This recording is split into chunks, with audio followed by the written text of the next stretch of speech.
Assalamualaikum warahmatullahi wabarakatuh. Waalaikumsalam Waalaikumsalam warahmatullahi warahmatullahi wabarakatuh. wabarakatuh. Tabi pun.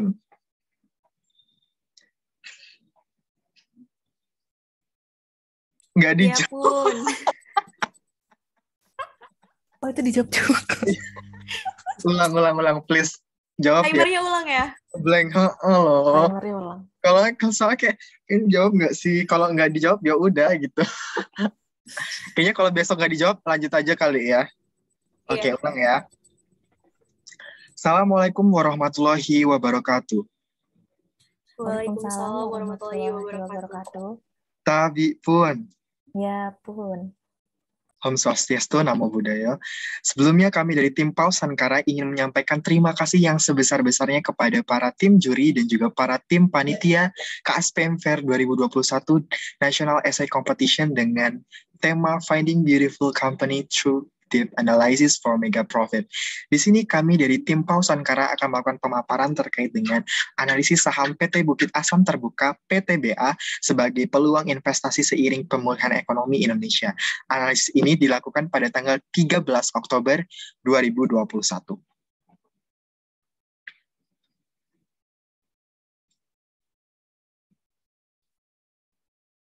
Kami di sini melakukan beberapa analisis yang nanti akan dipaparkan secara detail, namun terlebih dahulu kita akan mengetahui terkait dengan profil perusahaan. PTBA sendiri bergerak di dalam industri mining atau pertambangan dengan didirikan pertama kali tahun 2 Maret 1981 dan pertama kali dipasarkan sahamnya di Bursa Efek Indonesia pada tanggal 23 Desember 2020 dan harganya Rp575 per lembar. Kemudian di sini tim merekomendasikan hold dengan beberapa alasan yang nantinya akan kami paparkan terkait dengan analisis fundamental dan juga analisis teknikal. Bisa dilihat di layar bahwasanya tim melakukan perhitungan fair value menggunakan discounted cash flow simple yang nanti akan dipaparkan secara lebih lanjut, yakni sebesar Rp3.764 per lembar, yang artinya ini masih under value karena last price di tanggal 13 Oktober adalah Rp2.790 per lembar. Di sini, tim juga melakukan perhitungan ideal buy price senilai Rp2.635 per lembar dan target price to last price sebesar 35%. Bisa dilihat pula kepemilikan saham atau struktur kepemilikan saham dari PTBA itu sendiri, di mana PTBA ini merupakan anak usaha atau anak perusahaan dari PT Indonesia Saham Aluminium dengan besar nilai sahamnya 66% dan ditawarkan ke publik 34% dan sisanya 0,29% adalah saham treasury PTBA sendiri.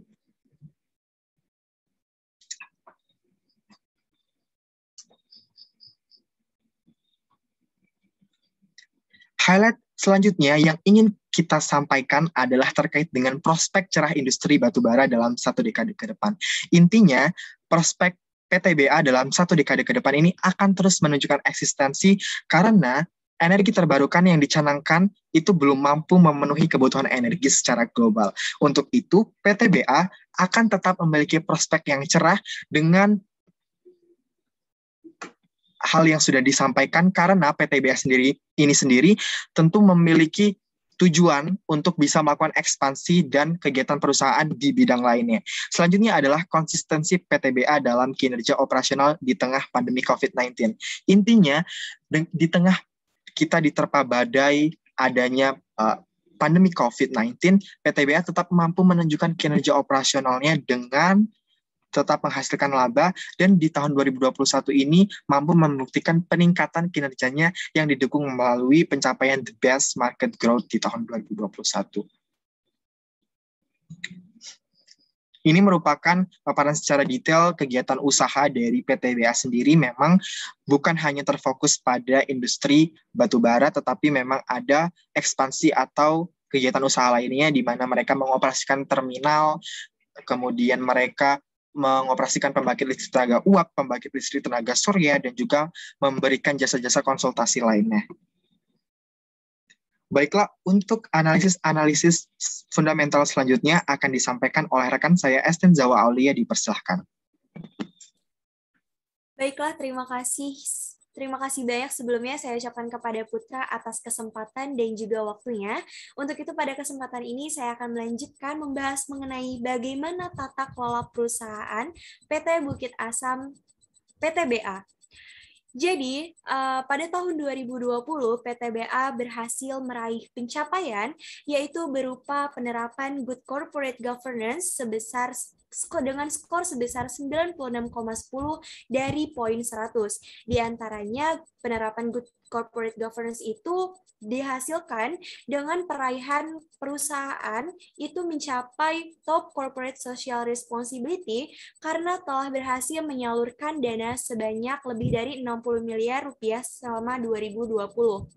Selain itu, perusahaan juga mendapatkan kategori Gold untuk laporan keberlanjutan pada tahun 2019. Selain itu, dapat kita lihat juga dalam grafik bahwa perusahaan telah melakukan pembayaran dividen kepada para investor itu secara rutin. Terhitung sejak 2016 sampai 2020, perusahaan itu membayarkannya secara rutin dan dapat kita lihat juga bahwa pada tahun 2017 hingga 2019 terus mengalami peningkatan, walaupun pada tahun 2020 mengalami penurunan akibat daripada melemahnya harga batu bara dan juga pandemi COVID-19.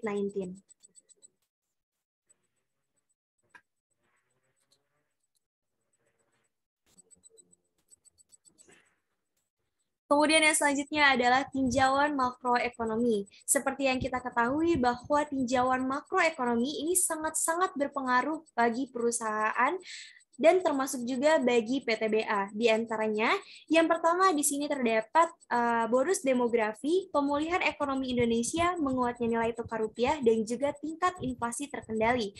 Di mana bonus demografi ini menyatakan bahwa beberapa tahun ke depan, usia produktif proporsinya akan jauh lebih besar dibandingkan usia non-produktif. Artinya, di sini perusahaan dapat mengoptimalkan kinerja operasionalnya karena usia produktifnya yang jauh lebih besar. Kemudian hal tersebut juga bisa mendorong pemulihan ekonomi Indonesia, yaitu prediksi pada tahun 2022 yang mencapai 5,2% sampai 5,5%. Dan tentu saja ini dinilai sangat-sangat baik untuk perusahaan terutama PTBA. Kemudian yang selanjutnya adalah kaitannya dengan menguatnya nilai tukar rupiah, juga akan mempengaruhi perekonomian Indonesia dan juga mengenai tingkat inflasi terkendali. Itu maka tingkat inflasi terkendali ini akan berkaitan juga dengan pemulihan ekonomi Indonesia. Ketika pemulihan ekonomi itu akan semakin baik, maka tingkat inflasinya juga akan semakin meningkat dan itu menunjukkan sebuah potensi bagi perusahaan itu akan jauh lebih baik juga. Sehingga keempat tinjauan makroekonomi ini ternyata sangat-sangat berkaitan bagi perkembangan kinerja perusahaan, khususnya kinerja operasional perusahaan. Yang selanjutnya adalah terkait dengan competitive advantage PTBA. Yang pertama, perusahaan telah berhasil meraih the best market growth yang ditandai dengan peningkatan pendapatan dan juga laba perusahaan. Selain itu, ada juga the best company leadership. Di sini perusahaan mendapatkan kepemimpinan yang baik seperti yang sebelumnya juga telah dijelaskan bahwa mereka telah menerapkan good corporate governance salah satunya. Sehingga the best company leadership ini juga akan berpengaruh pada peningkatan kinerja operasional perusahaan dengan dibuktikannya peraihan perusahaan menjadi the best market growth.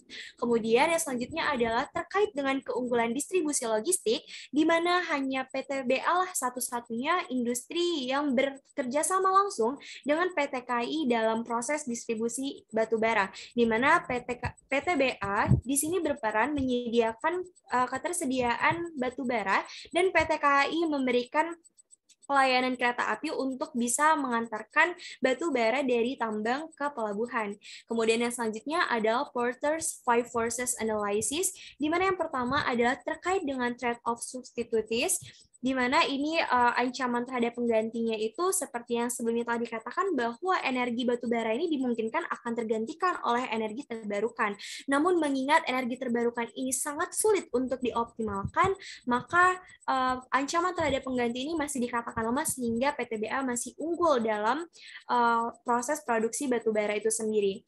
Kemudian, threat of new entrants, seperti yang sebelumnya telah dijelaskan bahwa perubahan energi batubara menjadi energi terbarukan masih belum optimal, sehingga kemungkinan bagi perusahaan baru yang datang dan memberikan jaminan atas pemenuhan energi terbarukan yang jauh lebih baik mungkin akan dinilai juga sangat sulit, karena PTBA yang sudah cukup besar saja belum mampu mengoptimalkan perubahan energi batubara menjadi energi terbarukan.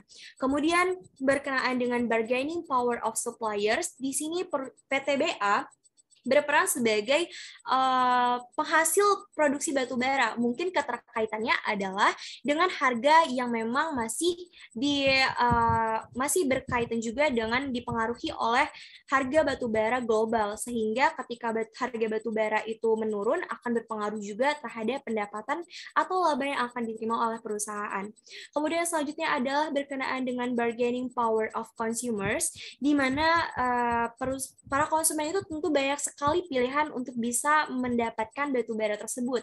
Akan tetapi, di sini PTBA telah berhasil menunjukkan kinerjanya dengan dibuktikannya bahwa peningkatannya pada tahun 2021 itu sangat-sangat drastis ya jika dibandingkan 2020, karena pada tahun 2020 laba yang dihasilkan perusahaan hanya sebesar lebih dari 2, miliar rupiah, sementara pada tahun 2021 terhitung hingga Agustus perusahaan telah berhasil mencapai laba lebih dari 3 miliar rupiah. Kemudian terkait dengan market competitors, sehingga di sini juga dapat kita buktikan bahwa perusahaan dapat mempertahankan eksistensinya, yaitu terkait dengan industri batubara.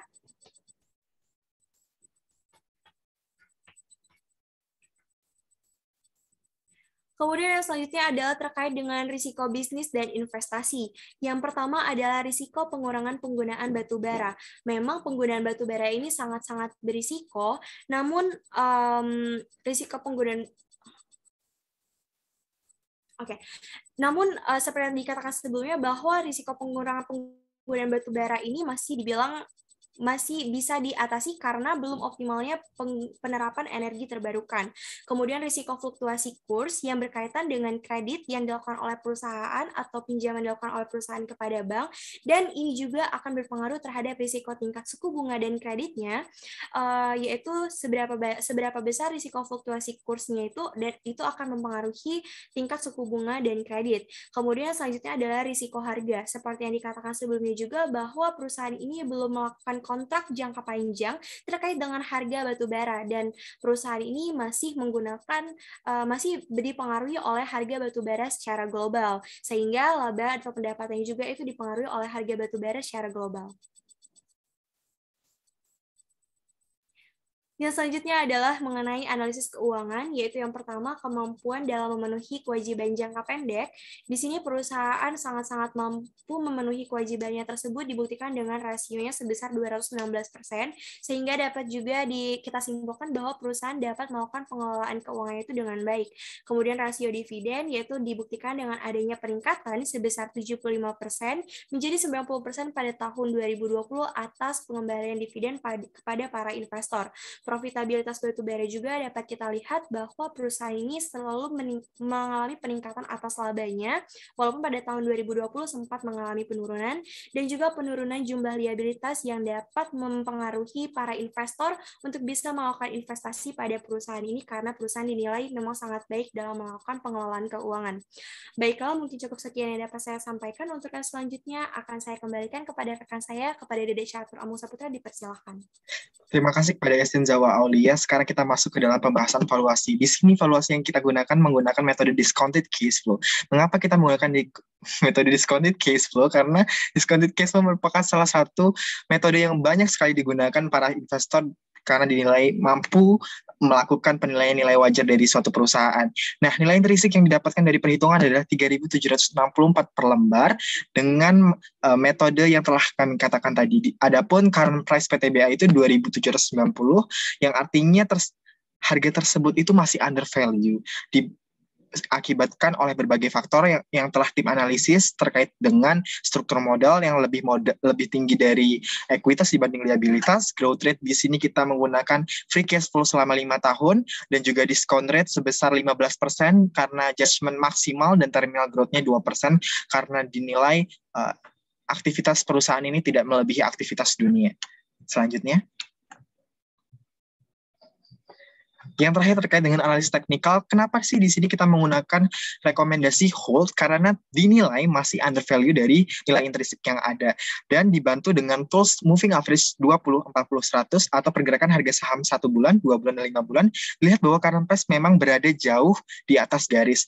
Sehingga bagi para investor ini direkomendasikan hold untuk benar menunggu koreksi pasar. Terbukti hari ini, current price hari ini, PTBA tengah melakukan koreksi pasar dan juga belum mencapai resistnya, sehingga untuk investor yang memang masih memiliki sahamnya dinilai hold terlebih dahulu sampai dengan sell di harga sekitar 3.500 ke atas. Kami merekomendasikan 3.764, dan untuk para investor yang belum memiliki sahamnya rekomendasikan untuk melakukan koreksi pasar terlebih dahulu. Selanjutnya. Jadi kesimpulannya adalah tim merekomendasikan hold dan juga dapat dilihat bahwasannya industri pertambangan akan memiliki prospek yang sangat cerah dalam satu dekade ke depan dengan konsistensi PTBA dan eksistensi PTBA di bidang industri yang sama, karena di sini PTBA akan melakukan ekspansi dan juga pelebaran sayap kinerja perusahaannya. Baiklah, itu saja yang dapat tim Pausangkara sampaikan terkait dengan analisis saham PT Bukit Asam Terbuka atau PTBA. Di sini terbukti bahwa PTBA sebagai finding beautiful company through deep analysis for mega profit. Terima kasih atas kesempatannya. Saya akhiri. Wassalamualaikum warahmatullahi wabarakatuh. 16 menit. Masya Allah, aku kayak kelamaan di aku deh, karena tadi tinjauan makroekonomi masih terlalu panjang. Sorry ya guys. Bukan di makro sih awal, tapi lebih ke ini risiko bisnis. Bukan, Porter 5. Oh, Porter's 5 horses itu ya. Kayaknya terlalu panjang ya? Di-cut banget. Kalau bisa kayak cuman satu kalimat aja deh. Oke. Tapi tadi tinjauan makroekonomi jadi udah ya?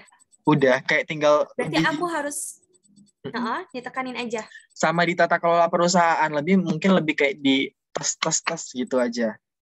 Oh, oke. Tapi aku juga ngerasa sih kalau di Porter's 5 forces analysis itu memang aku terlalu panjang. Jadi mungkin aku setelah ini akan highlight dulu ya sambil nanti aku lihat hasil recordnya tadi untuk aku sesuaiin lagi. Udah gitu aja. Kalau di awal, ya ampun. Menurut LP aku ini nggak kelamaan nggak di awal atau lebih? Ayo gimana lagi? Kayaknya ya Put ya, yang profil perusahaan itu untuk kegiatan utama kayaknya nggak perlu lagi deh. Gimana El? Karena kan di awal udah dikasih tahu kan. Nah, yang bagian slide berapa ya? Ada setelah highlight. Itu perlu nggak ya? Sebenarnya penting sih, cuman kayak itu atau highlightnya juga itu tadi kebanyakan ya. Bisa nggak ya kalau disingkat? Sih sebenarnya yang disingkatin. Iya, yang itu kegiatannya. Soalnya udah dijelasin di sini. Highlight nanti ini ya, Putra disingkat aja. Disingkat juga ya. Apa itu? Aduh, deg-degan ya. Sebenarnya 16 menit sih, cuman kan kayak kita ketepatan waktu juga dinilai. Tapi itu tadi 16 menit karena mulut Aing ngebut dan juga ada hal-hal yang dipercepat dan tidak disampaikan. Aku juga gitu. Pas Elpu udah ngasih tahu 5 menit lagi, aku langsung ngebut kayak beberapa panik. Terus aku panik, jadi kayak ngeblank gitu loh, kayak aduh risiko penggunaan batu bara ini apa ya tadi, aduh lupa kayak gitu. Masya Allah. Intinya lebih dipersingkat aja kayak yang aku sampaikan, kayak misalkan risiko harga ini akan mempengaruhi karena harga batu bara itu mengikuti harga batu bara dunia, sehingga ini akan berdampak pada laporan tahunan dari PTBA itu sendiri. Lanjut gitu aja kali ya. Oh iya benar, tadi aku ini karena iya benar sih, benar kata kamu. Makanya nanti aku coba ketik ulang lagi untuk aku terus pelajarin, karena aku juga nggak mungkin ngehafal, karena yang penting adalah memahami dulu. Oke. Deg-degan banget ya Allah. Oke. Ya udah, kalau gitu abis itu awal latihan lagi aku upload di YouTube, dan juga terima kasih kepada Elvira. Ya ampun, makasih banyak Elvira. Sampai jam 12 malam loh. Dari jam 10 lewat. Ya, makasih ya. Iya. Al, makasih banyak. Ada lagi nggak? Kenapa? Gimana El? Ada saran Ini lagi, tadi, iya saran. Itu biasanya kan kalau timekeeper itu nanti dia ngasih tahu kan. Nah, besok tuh jangan kaget kalau misal dia ngasih tahu gitu. Jangan sampai kaget gitu. Takutnya ke distract. Kalau misal Iya sih, benar. Ya. kalau misal dia udah ngingetin nggak apa-apa. Kayak nggak apa-apa. Yang penting kita jalan aja gitu. Oke. Oke. Ya ampun. Oke. Bismillah. Bisa pasti. Wish Bismillah us luck. winners. Bismillah. Amin, amin, amin. Ya. Makasih banyak ya Alpira udah bantu. Iya, sama-sama. Makasih banyak juga Putra udah Semangat. nyempetin waktunya dan juga selalu ngasih koreksi. Bye semua. Bye. Bye. Assalamualaikum. Waalaikumsalam. Waalaikumsalam.